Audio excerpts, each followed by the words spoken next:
Hey guys, my name is Tim Schmoyer and welcome to another Youth Questions video where every week we answer a real question from a real teen about real life.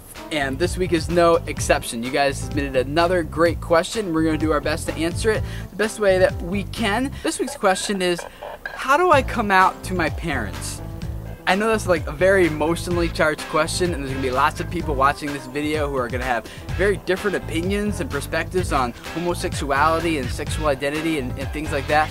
Our purpose of this video is not to try to address all those different perspectives and let you know which one's right or wrong, but simply just to answer this teenager's question, as we've done with other questions in the past that you guys have submitted that have been kind of controversial. So we're just going to answer the question and leave it at that. I did a Skype interview with a guy named Andrew Marin. He's the author of Love is an Orientation and founded the Marin Foundation. I'll link to both his book and his foundation below this video on YouTube if you want to go check him out. He works with the gay lesbian community in Chicago. And here's a little bit of our dialogue and our discussion on our Skype interview.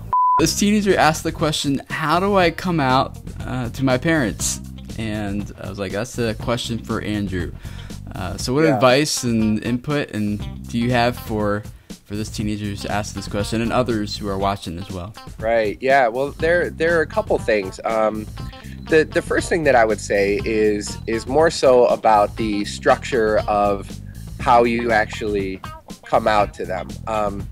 The first thing that we found is that, you know, and I live in Boys Town here in Chicago, which is a gay neighborhood, and so all my friends are gay and lesbian, and you know, everyone we come across here in the neighborhood, and so we usually hear a lot of these stories as adults of them thinking retrospectively back to when they first came out to their parents. And the one thing that they all said more than anything else is that I wish I brought someone with me. You know, in many situations, I don't know really any parent, whether you're a gay parent or a straight parent, that, you know, holds their little baby in their arms for the first time and says, oh my goodness, I wish little Johnny or Susie would grow up to be gay. Right. And I mean, it's going to be a shock to their system if someone else is there with you, whether it's a friend. Best case scenario, it's a youth pastor.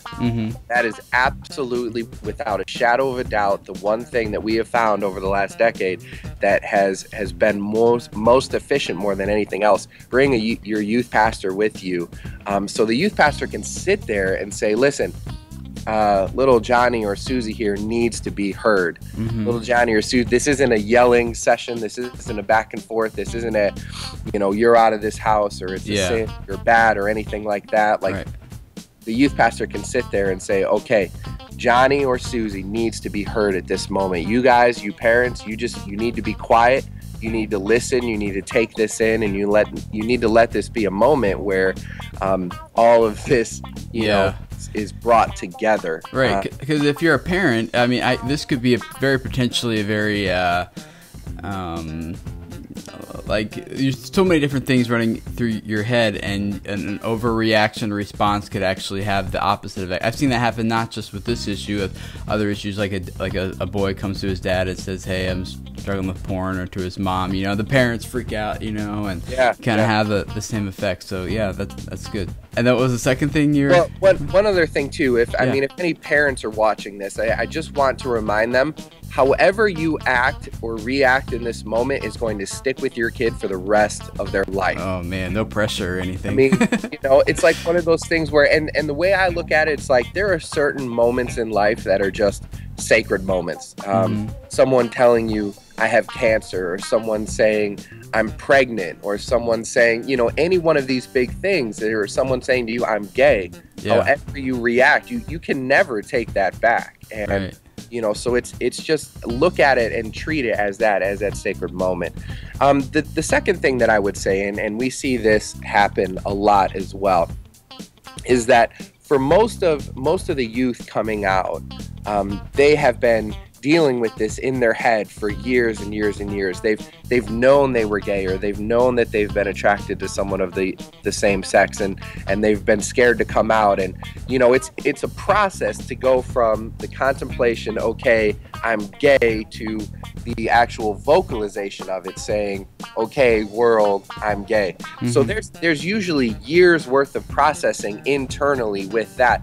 And what tends to happen when when youth come out to their parents is they say, well, you know what, I'm okay with it. I'm okay with me being gay now. So you need to be okay with it. You just need to jump on board and you need to be ready. But what they tend to forget is that the parents haven't been able to go on this journey for however many years to process what's going on. And, you know, so it's just one of these inherent expectations that if I'm okay with it, you need to be okay with it. Right. Yeah. But what the youth really need to understand is the parents need to go on that exact same journey that they went on. And it doesn't mean that your parents don't love you. It doesn't mean that they hate you or they're going to kick you out. And I pray that none of those things ever happen. But ultimately, there needs to be more understanding from both perspectives. Right. And you know, once again, when the youth come out specifically on their part to say, okay, I'm going to come out. It's going to be a shock to their system, but they need to go on that journey. So the youth needs to help them understand where they're coming from. And the more they can let them into their head and the more they can let them into their process and their journey without the youth overreacting either, the more smooth this thing is going to go. Cool. Yeah. So the teenagers build up the guts to bring a friend, because so they apparently have already talked to someone else about it if they're bringing a friend. So they've made that first initial step to kind of go to someone that feels a little bit safer, talk to the parents, and then after that initial dialogue, what should a teen do or be aware of, be careful of, or what should the steps be after that first conversation? Well, you know, there's no easy icebreaker. You know, there's nothing that you can't play like a game or something first. Right.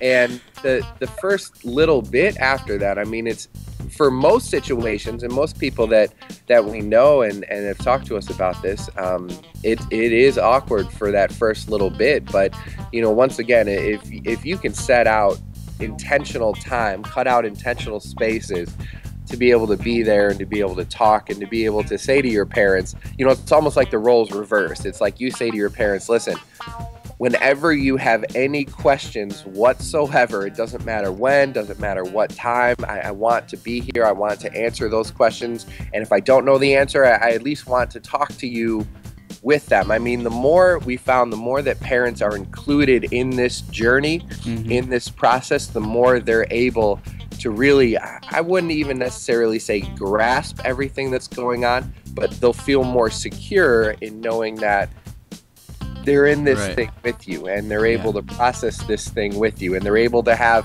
an outlet.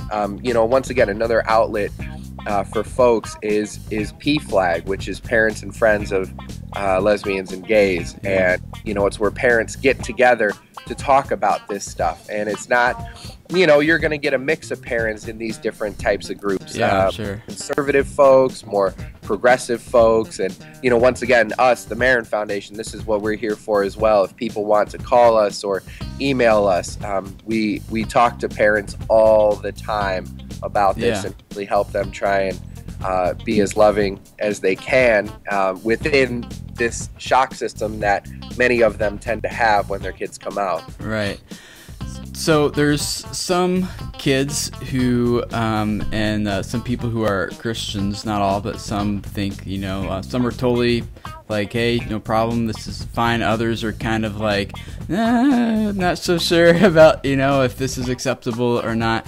You know, it's just important to remember that because you're gay doesn't mean that you're now separated from the love of the Lord, and exploring that spiritual journey and exploring that relationship with the Lord is ever going to be that much more important, because there's so much in this world, in the mainstream world, in the secular world, in the gay world, in the whatever, that can just easily draw us away from the Lord. When I moved in, you know, I'm straight and I stuck out like a sore thumb because there aren't many straight evangelical alpha male guys in the neighborhood with a bunch of lesbians, you know, which is what I did. And they didn't care who I was, what I looked like, what I believed, if I was rich or poor or had pimples or fat or skin. I mean, it didn't matter. They just wanted to show the love. Which is a good thing for you, right? Yeah, seriously. So that's a great thing. And I think one of the difficult things is in the Christian community, we have forgotten what it means to truly be a come-as-you-are culture, the culture that Jesus invented and created. And so as much as when the youth come out, as much as you can find people who are believers, who truly know what it means to be a come-as-you-are culture, and know what it means to love no matter what, it doesn't matter. Yeah, cool. Well, appreciate your time, man. Thanks for hanging out with us. If you guys have something to share that you think would be helpful for this teenager and other teenagers who are experiencing the same thing, please leave your comment below this video on YouTube. Keep it clean, keep it friendly. We are not here to debate either side of this issue, but simply to answer this kid's question. Also, make sure you check out Andrew and his foundation. I'll link to his book and his foundation below in the description, so make sure you check that out. You'll also find links there where you can connect with us, Youth Questions, on Facebook and Twitter. We'd love to stay in touch with you, and if you're not already subscribed to us, make sure you click the subscribe button above this video on YouTube. We release a new video every week where we do our best to answer one of the questions that you guys submit about life, family, dating, relationships, parents, work, whatever you can come up with, whatever you're going through in life, we do our best to answer them. So make sure you find that link below. You can submit your question anonymously, and we look forward to connecting with you guys again next week for another Youth Questions video.